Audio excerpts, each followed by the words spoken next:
Kita mau bahas yang lebih sadis. Gaya koruptor pas ditangkap masih bisa senyum manis. Ada dua jenis senyuman paling bikin bulu kuduk merinding. Pertama, senyuman mantan yang ngenalin pacar barunya. Yang kedua, senyum koruptor waktu ditangkap sambil pose dua jari kayak habis dapat nomor undian pemilu. Contohnya Ari Yuli Ningsi Lindoeno, ASN Kendari, habis ngembat 444 juta rupiah kata Kejari Kendari. Dianya malah senyum pose dua jari kayak mau ajang pencarian bakat. Bedanya kalau ajang pencarian bakat mengandalkan skill and brain, kalau dia mah bawa duit rakyat dan akhlak 2 watt.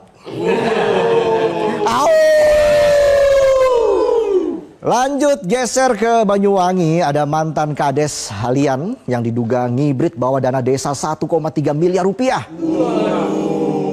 Pas ditangkap bukannya malu, malah senyum lebar kayak anak SMA baru jadian. Panggilannya ayah bunda lagi. Bisa aja saya. 1,3 miliar bos. Itu uang kalau dikumpulin bisa upgrade jalan di desa, dari jalanan tanah jadi jalanan mulus kayak pipi artis Korea. Tapi Pak Kades ini luar biasa sayang sama keluarganya. Sampai dana desa diprioritaskan buat pribadi dan keluarga sendiri. Cintanya memang hakiki, cuma caranya kriminal sekali. Padahal warganya masih bingung mau makan apa hari ini. Anak koruptor posting makan sushi. Giliran rakyat posting makan mie instan sama nasi. Kesenjangan sosial. Jakarta juga nggak mau ketinggalan. Pada Januari lalu Iwan Henry Wardana, ex Kepala Dinas Kebudayaan Pemprov DKI Jakarta, juga senyum-senyum pas ditahan oleh kejaksaan yang diduga gara-gara kasus bikin sanggar fiksi. Laporan fiksi. Tapi nyolong duit APBD-nya kata jaksa true story. Persis kayak janji mau nikahin, tapi modalnya cuma janji, nikahnya nggak jadi, resepsinya mimpi kali ya. Di negara lain pejabat korupsi langsung malu, resign, ngilang ke goa. Di Indonesia korupsi malah foto-foto dan pose dua jari. Ini kocak. Ini kocak. Lebih lucu lagi, udah ketangkep disuruh mundur dari PNS susah. Padahal lebih susah parkir paralel pakai mobil manual ya. Dan fenomena senyum koruptor ini udah kayak tren di medsos. Bedanya kalau di medsos senyum dapat likes. Kalau di dunia nyata senyum dapat baju oranye, borgol gratis dan nyinyiran netizen. Banyak yang bilang senyum itu cerminan hati. Tapi kalau koruptor ketangkep masih bisa senyum, itu udah mirip bakso boraks bulat ngembang beracun. Karena di republik ini maling ayam bisa dibakar massa. Sementara koruptor masih sempat tebar pesona. Mirip gebetan yang jelas-jelas ketahuan selingkuh tapi alasannya cuma curhat di kamar. WhatsApp-nya ada nggak? Mana coba? Terakhir kapan? Kitanya emosi, dia masih aja senyum-senyum sambil WA just tip. Mantan cuma nyakitin hati, koruptor bikin sakit satu negeri.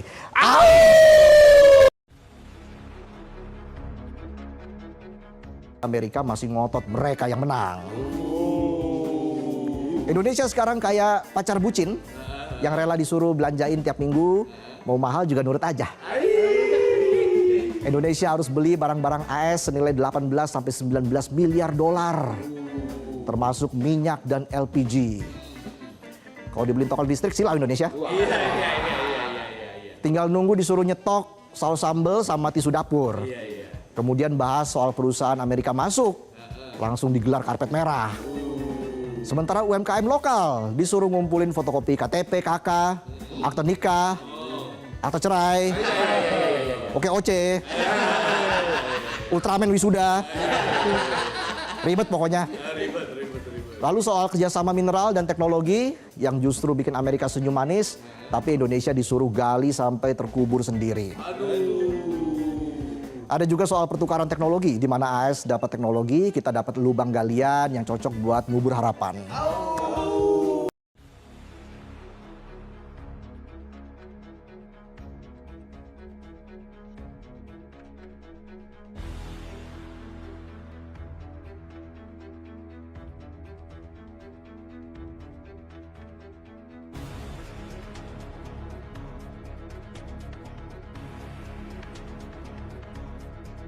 banyak berseliweran informasi di bawah meja. Kebun-kebun tersebut ternyata ada keterlibatan LBP. Tapi oleh Prabowo dieksekusi hari ini. Dan itu sudah diambil sepenuhnya oleh negara. Karena memang tanah itu adalah tanah milik negara. Dan itu nanti akan menambah kekuatan devisa kita. Nah, kemudian ada beberapa tambang yang sudah dirampas. Hanya mungkin saya juga menyoroti informasi ini kurang terblow up dari pemerintah. Terus terang, informasi-informasi dari pemerintah hari ini, mohon maaf, kalau saya bilang begitu jelek. Sehingga ada langkah-langkah positif, itu tidak diterima masyarakat. Nah, balik lagi, apakah ini memang sengaja untuk sebenarnya tidak menunjukkan prestasi yang dilakukan oleh Prabowo terhadap kebijakan-kebijakan hukum dan ekonomi? Baru kemudian tentang May Day semalam, atas pertanyaan tadi. Ini juga luar biasa. Karena apa? Persoalan perampasan aset ini sebenarnya sudah lama disuarakan oleh masyarakat, terutama kita yang selalu berbicara di TikTok ini. Tapi di zaman Jokowi, itu seperti main bola pingpong. Kalau kita pahami tentang trias politika, lalu tentang koalisi, sebenarnya memang kita tahu legitimasi setiap undang-undang itu dilakukan di parlemen. Tetapi fungsi daripada koalisi itu sebenarnya punya peranan besar. Nah, dari pidato Prabowo saya melihat dia menunjukkan kekuatan koalisi dengan menyatakan secara berapi-api ketika pidato di hadapan ribuan buruh, dia akan mengesahkan undang-undang perampasan aset dan dia minta dukungan dari masyarakat. Dan itu kita harus apresiasi. Kalau kita melihat dari perampasan undang-undang aset ini, sebenarnya ada satu lembaga yang sebenarnya sudah didahului oleh Prabowo yang mungkin juga masyarakat tidak banyak tahu. Apa itu lembaganya? Nah, lembaga ini dipimpin oleh seorang Kopassus berpangkat Mayor Jenderal. Ini adalah sebuah lembaga intelijen. Namanya Badan Pengendalian Pembangunan dan Investigasi Khusus. Ini sebenarnya badan lembaga yang bersifat intelijen yang menyangkut menangani masalah-masalah tindak korupsi. Salah satu referensi lembaga ini, mungkin teman-teman nggak banyak yang tahu, adalah membongkar kasus Pertamina kemarin. Itu hasil kerja dari lembaga ini. Nah, lembaga ini sebenarnya sudah punya data banyak. Saya dapat informasi tentang para pejabat, para koruptor yang mempunyai rekening gendut. Tetapi lembaga ini belum bisa untuk memberikan referensi mengeksekusi, menyita hasil korupsi. Makanya Prabowo harus melengkapi lembaga ini dengan mengesahkan undang-undang perampasan aset. Sehingga kloplah nanti yang namanya korupsi akan bisa berjalan secara paralel dari lembaga BP Badan Pengendalian Investigasi ini tadi akan menjadi payungnya nanti undang-undang perampasan aset sehingga tidak menunggu lagi sidang pengadilan sehingga ingkrah baru dirampas asetnya. Jadi tidak begitu lagi nanti. Jadi kalau host terindikasi korupsi langsung bisa diambil harta host. Kira-kira begitu host. Mungkin itu sementara host. Terima kasih host. Terima kasih Bang Laskar Melayu ya. Selamat pagi Bang Billy. Halo Bang Billy. Assalamualaikum warahmatullahi wabarakatuh. Selamat pagi. Waalaikumsalam warahmatullahi wabarakatuh. Ya, monggo Bang Billy disampaikan Bang komentar-komentar Siap. Anda. Silakan. Siap. Saya ingin sedikit menanggapi narasinya Bang Laskar tadi. Kalau saya menyimaknya Prabowo akan mendukung perampasan aset ya. Jadi bukan mengesahkan. Di sini konteksnya berbeda antara mendukung dengan mengesahkan. Itu menurut pengertian izin Bang, saya. saya intersepsi gini. Kenapa saya bilang mengesahkan? Ketika nanti disetujui oleh DPR, pengesahan itu tetap lembaran negaranya ditandatangani oleh Presiden. Tidak seperti kemarin kayak main bola pingpong Jokowi gitu Bang. Izin Bang, lanjut Bang. Oh iya. Ya itu sementara itu penerimaan saya seperti itu Pak Bang Laskar. Jadi dia hanya sebatas mendukung ya.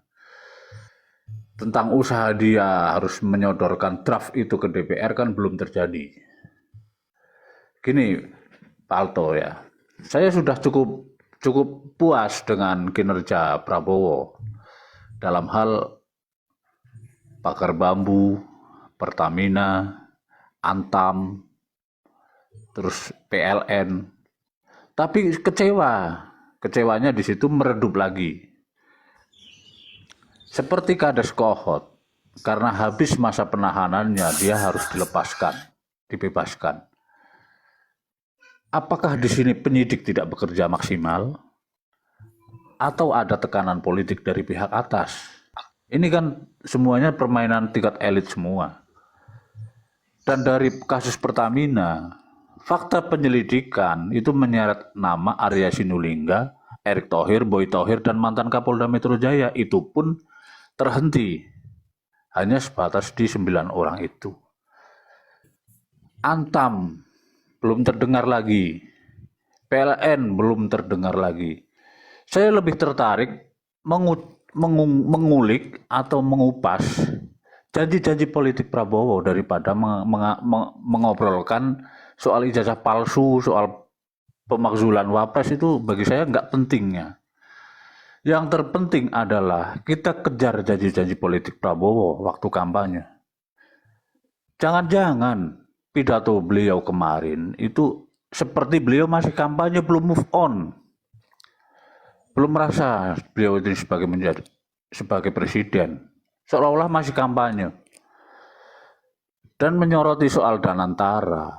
Sebenarnya aset Danantara yang dihitung sampai 1.000 triliun sampai 14.000 triliun itu ternyata seperti gardu listrik, kabel, tanah-tanah kuburan, terus itu dihitung aset, Alto. Sementara itu kalau dibawa ke pasar nggak ada nilai jualnya. Kan parah. Seolah-olah kita ini dari rejim ke-7 kemarin kita dihibur dengan narasi Freeport 51%. Rezim sekarang menghibur rakyat dengan narasi Danantara akan mencapai 1.000 triliun US dollar. Ini kan membuat angan-angan kita melambung sebagai rakyat. Padahal itu masih aset-aset yang tidak bisa dijual, yang ada nilainya, tapi kalau dibawa ke pasar nggak ada pembelinya. Gitu. Dan mohon kepada pemerintahan sekarang, lebih banyak bekerjanya. Kalau memang bekerjanya di blow up, keluarkanlah informasi itu yang sebenarnya. Seperti harta sitaan para koruptor, disimpannya kemana, diperuntukannya untuk apa, jumlahnya berapa. Selama ini kan kita nggak tahu. Dana-dana koruptor yang disita, yang dirampas, yang tangkap tangan, itu sebenarnya untuk apa? Sementara kita paham. APBN kita defisit, kemarin bahkan sudah nambah hutang. Itu Alto, terima kasih. Ya, terima kasih Bang Billy ya. 5 menit sudah berlalu ini. Selamat pagi Bang Bongkar. Selamat pagi Pak Alto, selamat pagi Bapak-bapak. Saya menanggapi satu dari Pak Laskar Melayu ya Pak ya. Tentang dibentuknya lembaga pengawasan pembangunan dan investigasi khusus. Kenapa tidak diberdayakan saja seperti BIN, ya? Kenapa harus dibentuk lembaga baru? Itu kan fungsinya BIN. Kenapa harus dibentuk baru lagi gitu loh? Dioptimalkan saja peran tugasnya BIN. Ya, apakah ingin membentuk seperti zaman Laksus dahulu? Ya, apa peran tugasnya itu? Apakah akan mengarah ke sana diam-diam? Satu, tentang lembaga tersebut. Kedua, tentang pergantian jabatannya Kunto. Ya, Kunto ini sebetulnya secara etika militernya ini ya sebetulnya sah-sah saja zaman demokrasi, tetapi militer itu punya etika. Ya, beliau generasi baru, muda, ya. Saya lihat terlalu pencitraannya itu. Ya, kalau di militer itu, ya melihat Pak, kalau panglimanya nggak ngomong ya jangan ngomong. Itu di militer. Kalau panglimanya ngomong, ya kaptennya ngomong, itu sudah ngedablek, ada etika Pak.